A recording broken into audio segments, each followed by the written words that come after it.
Hello hockey fans, Chris Durrell here with DFSR.com as well as my Patreon, patreon.com/JagerBombs. Today we're going to look at NHL using my cheat sheet as well as the DFSR tools. I'm going to go through a little bit of my daily process. If you've seen my videos before, I did go over a bit of my daily process with the NHL cheat sheet overview on my YouTube channel from yesterday. So make sure to check that out if you want a little bit more of a tutorial. Today I'm going to talk about a little bit more plays and how I'm going to use those with the DFSR tools. Before we get in, a couple places you can find my cheat sheets, either as a DFSR member. You can come over here. So if you're not a member, you can come down here. You're going to click on any of the tools, the player labs, things like that. It's going to take you to the sales page. We've got a couple of options for you. Scroll down to the bottom here. We've got $14.95, which does give you access to my cheat sheets as well as the general stats in the optimizer tools, projections, but no optimizer. To get that optimizer, you got to go up to the pro plan, $29.95 a month. That gets you everything from the classic side, but then that optimizer, player lab, advanced player filtering, that sort of stuff is in there as well. And that's what we're going to go over here today.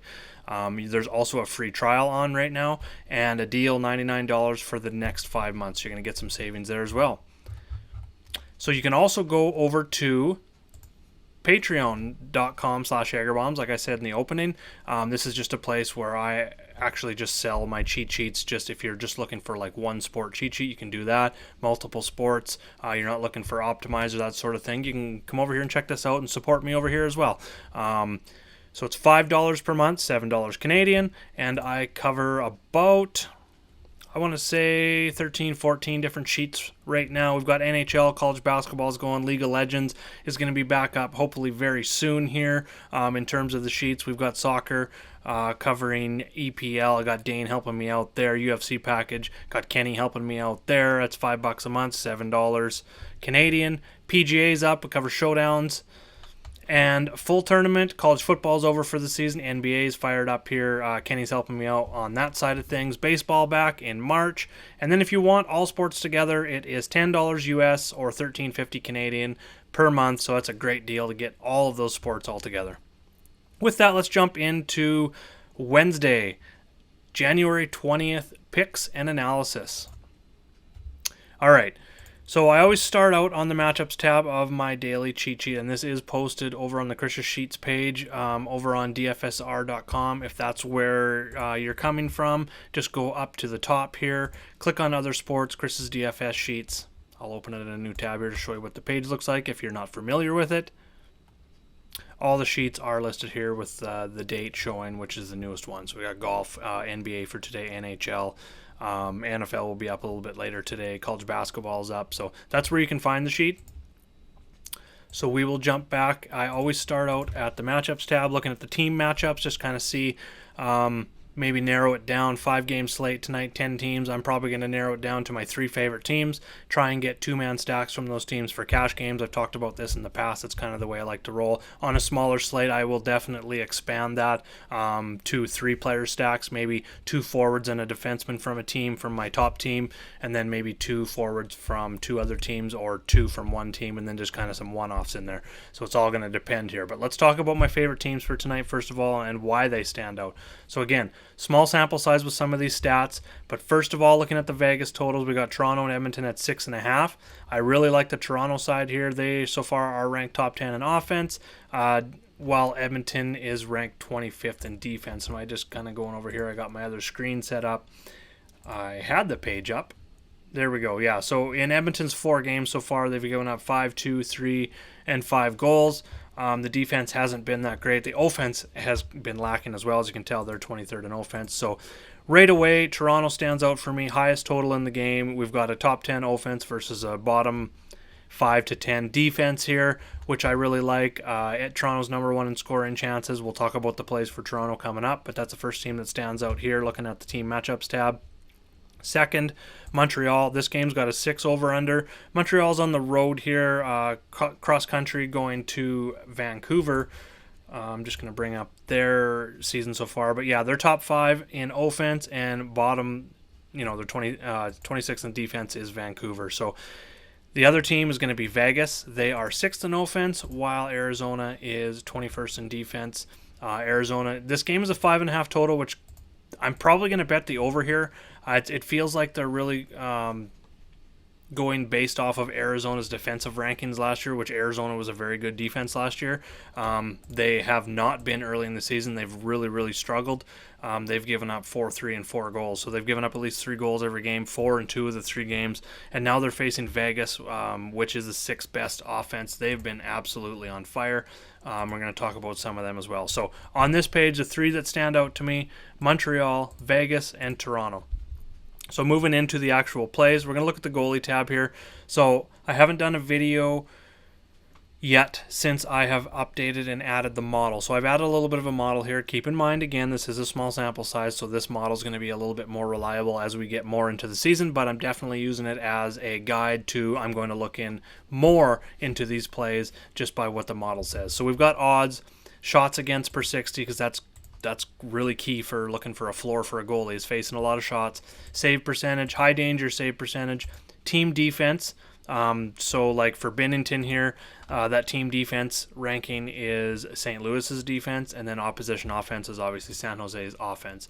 And then it weighs it based on what you put here from 1 to 100 across all of these, adds up to 100 over here. So I've got 40% on odds for the goalie, 15% on shots. I'm probably going to adjust this throughout the day. This is just my initial run. And then the rankings come across. So right now I'm only going to be ranking the goalies that are probable or confirmed. Just going to keep the rankings just a little bit easier, just because Marc-Andre Fleury was obviously popping. Fleury and Leonard were 1, 2 in there. So as it changes, make sure to come back during the day. You're going to see confirmation or probable here as well, because right now on the actual player lab, we don't have the check marks back up. That is coming back, so you'll be able to tell on here who is confirmed and who is not. But you can use the sheet for now. I have that updated throughout the day. So yeah, right now my favorite goalie, Fleury was in there last, so I'm looking at Leonard. Now a key for NHL DFS this season is a lot of coaches have said they're not going to divulge their goalies, and DeBoer for Vegas was definitely one of them that spoke out first and said, why would I let the other team know my goalie? So he's literally letting teams know, letting people know, letting the media know 10 minutes before the game starts. Vegas, being in that West Coast conference, is going to be a late game almost always, so you're going to want to pay attention to starting goalies. If you're rostering Leonard, which he's going to be in a good spot a lot this season, I really like Vegas overall. Going to be in a lot of good matchups in that Western Division, I feel. So you're going to have to pay attention to either coming back and checking the sheet. The sources that I use for goalies, first of all, is going to be left wing lock.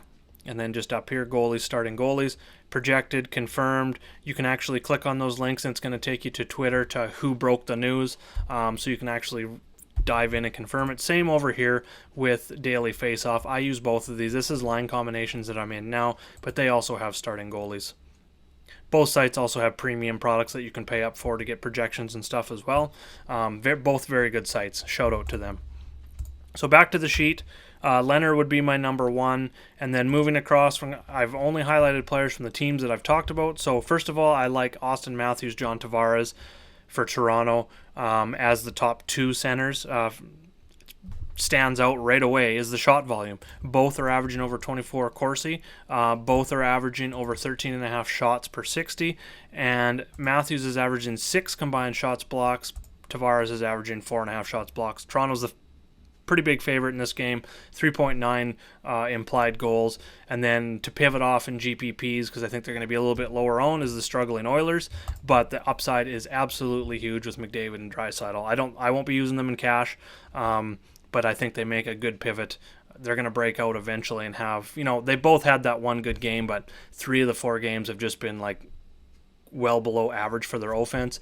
But they do have that 30, 40 point upside, fantasy point upside. So keep that in mind if you're looking for a pivot off of the chalky Toronto Maple Leafs tonight.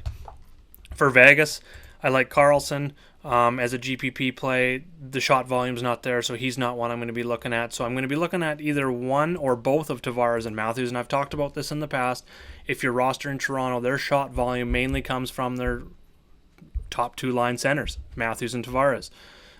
So those are going to be the cash plays. When I move over to wingers and I look at Toronto, Marner and Nylander, let's just scroll across here and take a look. Look at the shot volume. 4 shots per 60, 11 Corsi. So that backs it up, not taking a lot of shots. 5 for Nylander, 5 shots per 60, 11. So just not a lot of shot volume.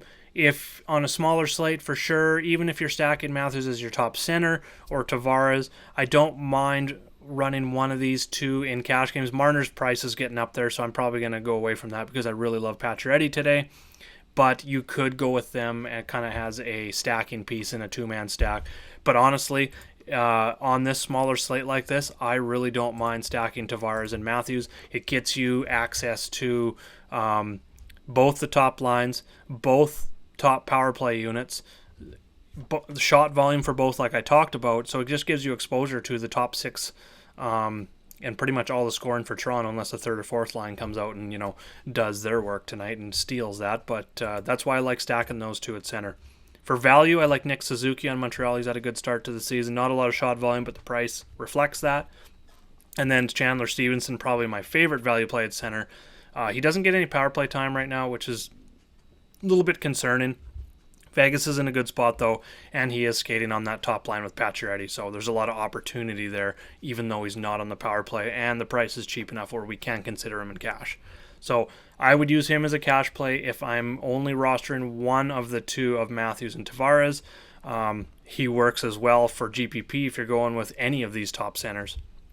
Wingers, I talked about Pacioretty, easily my favorite. Look at that Corsi, 27 shot attempts per 60 minutes, 19 shots per 60, 5.7 combined shots blocks per game. There's nothing really. He scored a goal in every game so far. He's out there. The time on ice, 17 minutes is a little bit low, but he hasn't really needed to push it that far. So really like him. Stone is kind of a GPP pairing with him in GPP formats. Just if you're stacking Vegas and that top line, top power play, I like running Stone, but I'd rather just have Pacioretty as a one-off elite cash game play. And then moving down, I talked about Marner and Nylander GPP pivots. I like Josh Anderson for Montreal with Suzuki. If you're going with Suzuki, I love pairing him with Josh Anderson. He's been getting the shot volume, so I like him a little bit more for cash than Suzuki. Marchessault, again, not a lot of shot volume. Riley Smith is still underpriced for top 6 forward, playing on the power play for Vegas. Excellent exposure. If you are running Pacioretty, I do like running Riley Smith. Gives you, again, kind of like a little comparison to like what I said with Matthews and Tavares, that you're going to get access to both of the top lines and both of the top 2 power plays by putting them together. And Smith just comes at such a cheap price that going with him and Pacioretty, it just makes a lot of sense when Vegas is in a pretty good spot like tonight. Defense, start at the top. Pietrangelo and Theodore for Vegas, just elite plays. I'm definitely going to have one of the two of those in my cash game build tonight. There's just been too much value early in the season to not pay up for a D-man, at least one of them. And when we're talking, Pietrangelo is getting 6.3 combined shots blocks per game. That is just absolutely insane. I know it's only 3 game sample size, but the blocks per 60 rate is there to back it up. The shot volume's a little bit lower, but he's just a shot blocking machine. He's 26 minutes per game, so he's always on the ice. Absolutely love it. Theodore is going to be the guy who gets the shot volume, plays a lot on the power play, is kind of like your top guy, gets a lot of opportunity there, doesn't get a lot of shot blocks, but like I said, elite shot volume from a D-man. Both of those guys elite spots. Morgan Riley, Shea Weber, even Petrie to an extent. He's probably running a little bit hot right now with 5 points in 3 games, so I'm probably going to be changing him to GPP because I feel like Pietrangelo and Theodore are a must. Same with Martinez. If you don't want to pay up, if you're not a pay up for D-man kind of person, Alec Martinez still gives you access to Vegas. Doesn't give you access to the power play, which I do, or exposure, sorry, to the power play, but he's been really awesome for his price. Value, especially on FanDuel here at 4,100.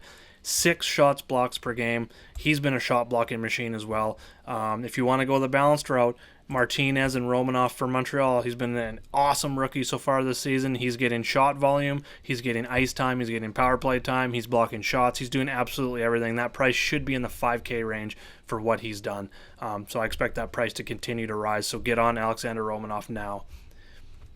I don't mind in cash games if you want to go balanced, Romanoff and Martinez. I'm probably going to go one of them with Pietrangelo or Theodore. I haven't quite decided. I haven't really started to put it all together. And then if you really want to go stars and scrubs in terms of defense, looking for some value, I like Justin Hall, Toronto. The secondary stats here really aren't that great, but he's just had a really good start to the season, skating 22 minutes and contributing all around. Doesn't get a lot of power play time, so he's probably running a little bit hot, but again, he's near min price on both sites. Zach Whitecloud's been very good as well, over 20 minutes per game. He's getting shot volume in comparison to other punt D-men. He's also blocking some shots here as well. So lots of ways to go tonight in terms of all positions. I give you some of my favorites. Now let's go over to DFSR and let's look at how I use the optimizer with that information I just gave you and my top plays. So this is the new tool. We've kind of put it together with the Player Lab, and you've probably seen this if you're familiar with our NBA, NFL tools. You've probably seen this already. Things are starting to look a little bit different. We're kind of turning over systems from one to the other. So if you have any feedback whatsoever, please send it to support@dfsr.com. We're going to be sending it to our devs. Good feedback, bad feedback, any feedback, and we'll be sending it to our devs and trying to make it just the most user-friendly product and everything that you guys want. So make sure to send that feedback in, and we'll be helping you out. So a couple things before we actually smash some lineups together. We've got your site here. You've got your slate. If you want to filter by games, you can bring that up. You can deselect all games. You can unselect or select games. You can take teams out. You can kind of narrow your player pool that way. So we're going to select all games.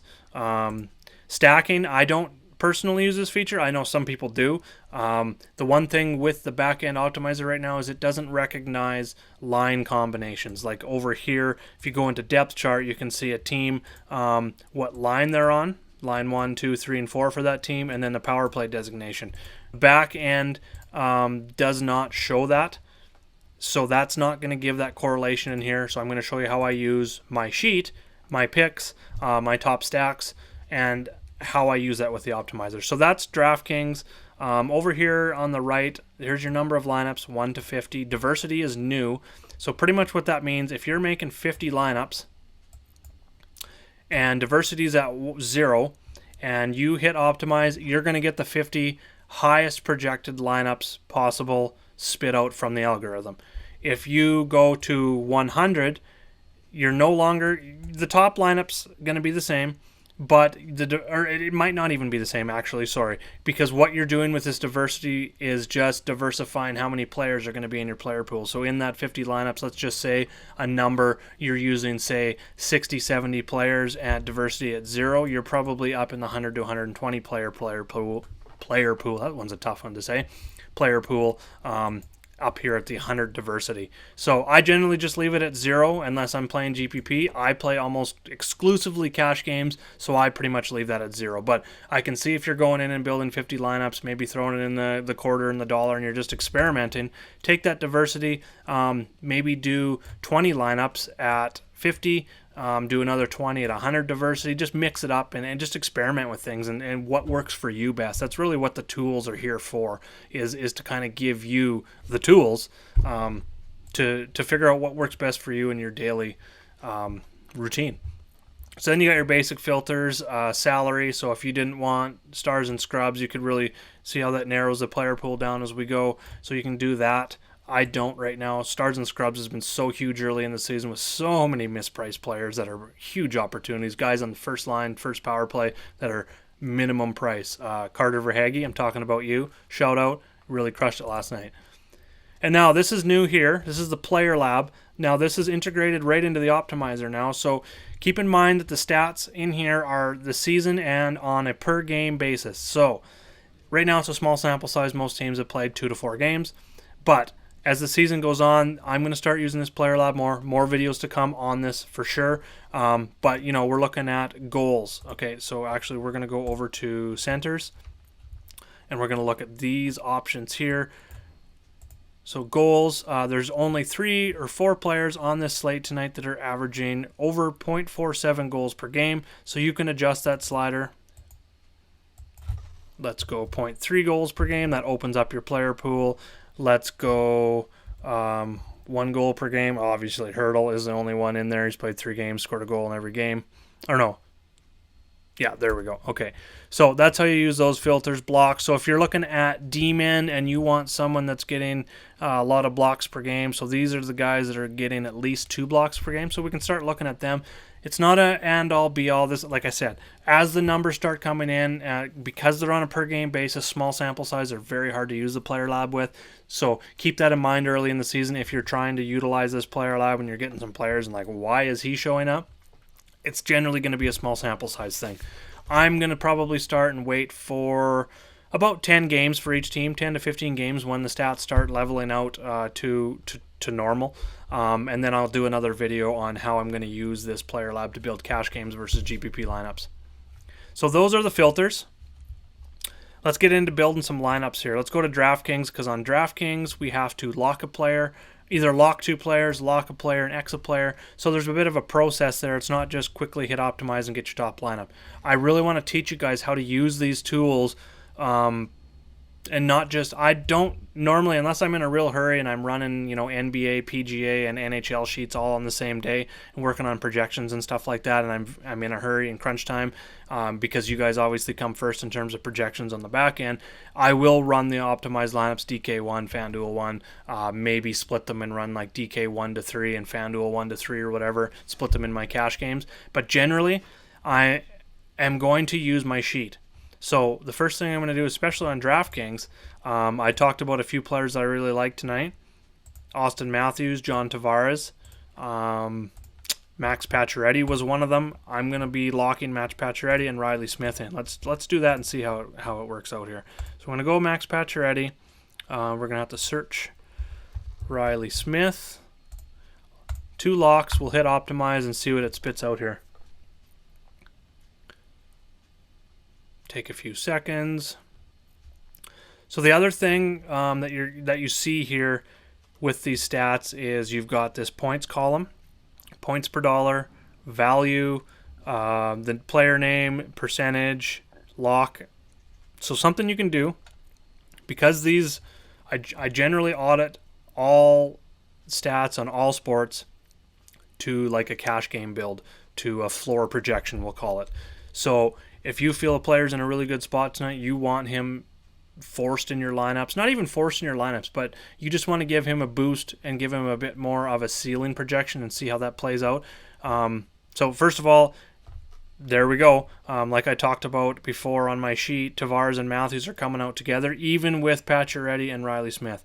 I'm not a big fan of Tanner Pearson here. He's super cheap. I haven't gone through all the audits yet, but things are looking pretty darn close. I talked about Whitecloud. I talked about Romanoff, Martinez, Leonard. Pearson is the only one showing up in DK1 right now that honestly is maybe, I don't want to say shouldn't be there, but that doesn't look great. The rest of the lineups look great so far. So if you wanted to go and adjust from there, obviously this built, let's keep scrolling down, 50 lineups.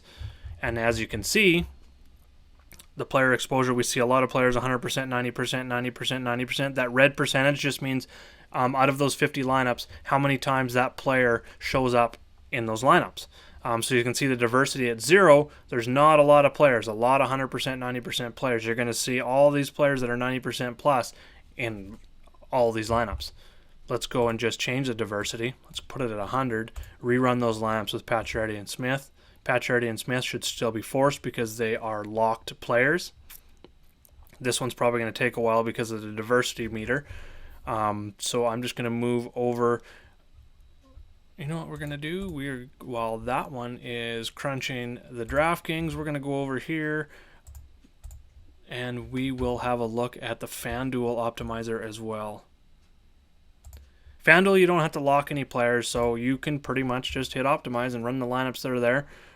This is what you see now. Again, we got Tavares and Matthews. It's a 5-game slate. Keep that in mind. Pacioretty's there. Riley Smith, Romanoff, Martinez. Pretty much the same build tonight on this 5-game slate. Same goalies. The same players keep showing up in this optimizer, but you can play around. So who doesn't show up that we talked about? So we're going to go ceiling projection. We talked about Draisaitl and McDavid, how they're Edmonton's struggling outside of that one game where they blew up and had a really good fantasy day. Both of them, McDavid and Draisaitl, had huge upsides. We know they have huge upsides. The team is struggling. They don't really have a lot around them like Toronto does, like Matthews and Tavares on separate lines like Draisaitl and McDavid, but the surrounding pieces, Matthews got Marner, Tavares has got Nylander, we got other players in there as well.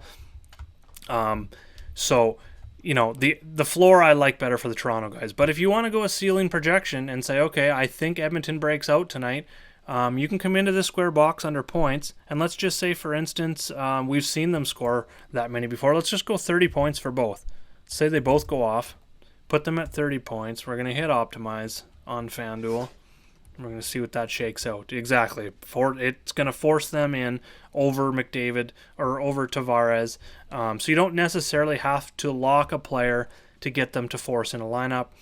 You can go and edit these projections manually. So what I would say is if you want a ceiling projection, go and add, what are we at here? 21 for Matthews. So I'm just going to take out my calculator here, 21, and we're going to just plus 20% on that. 21 plus 20%. That's an extra 4 fantasy points only at 20%. So that takes Matthews to 25 points right here. So that's kind of what I do is usually generally if I want a ceiling projection, I'm just going to up it like 15, 20% and roll with that. I did it quite a bit. I just wanted to show you guys they do have ceilings like that. Toronto's defense hasn't been great. Anderson can be scored on. So if you feel Edmonton's going to go off tonight, I'm not personally going to audit the projections and put that ceiling projection in there, but you can just come in here and put whatever you think they're going to score, whether you're looking at box scores, whether you're looking at averages, whatever you're looking at. If you're pulling a projection from another site, definitely just come in here, edit it, and hit go. If you want to limit a player in your lineup, come over here and enter the percentage. You only want a player in half your lineups. Austin Matthews, you only put him in half the lineups. Okay, so we came over here, and it will not run our diversity. So it might be, if that happens, where you hit optimize the diversity to 100 on a small slate, 5 games, 3 games, 4 games, something like that, and it just pops out the exact same lineups, the chances are the algorithm with that 100 diversity, there's just not enough players that are going to fit in with the players that you either locked or X'd out. So just kind of play around with that. The diversity thing, like I said, is brand new, so just play around with it and see. So we got Pacioretty and Smith, Tavares and Matthews. We got them locked in there. They're all 100%. Well, Matthews is 96, so he's like not showing up in one lineup here. So I really like what's coming out here. This is going to be, I'll do more videos when we have a little bit bigger slates because things are going to shake out. I didn't expect like all my favorite plays to pop out in the optimizer right away. I mean, I am the person that audits the back end, but I'm just going off the numbers. I'm not putting any of my feelings into the projections on the DFSR system. I strictly go off of projections. And then I start adding in season data. If a player is struggling, I'm just trying to take averages and how much below his average it is and just trying to give him that floor projection based on that. I'm not, he's sucked this year, so I'm just going to remove him from line so he doesn't show up in lineups. It's not exactly how I go about doing the projections. So keep that in mind when you're doing it. If you've got any questions on anything I ran through here at all, I know it kind of went on here for a little bit, almost a half an hour here. I'm going to put timestamps in here, so key to that as well. So if you have any questions, suggestions, email me or email DFSR, support@dfsr.com. Hit us up on Twitter @dailyfantasysr. Hit me up on Twitter @Jaeger_bombs9. Like I said, if you're new to DFSR, get a free trial, come in, check out all the tools, covers all the sports. We got NFL this weekend, NHL, NBA are up, PGA lock is tomorrow, I believe, at about 12:10 Eastern time. So get your free trial, and that's covering you for 4 sports right away.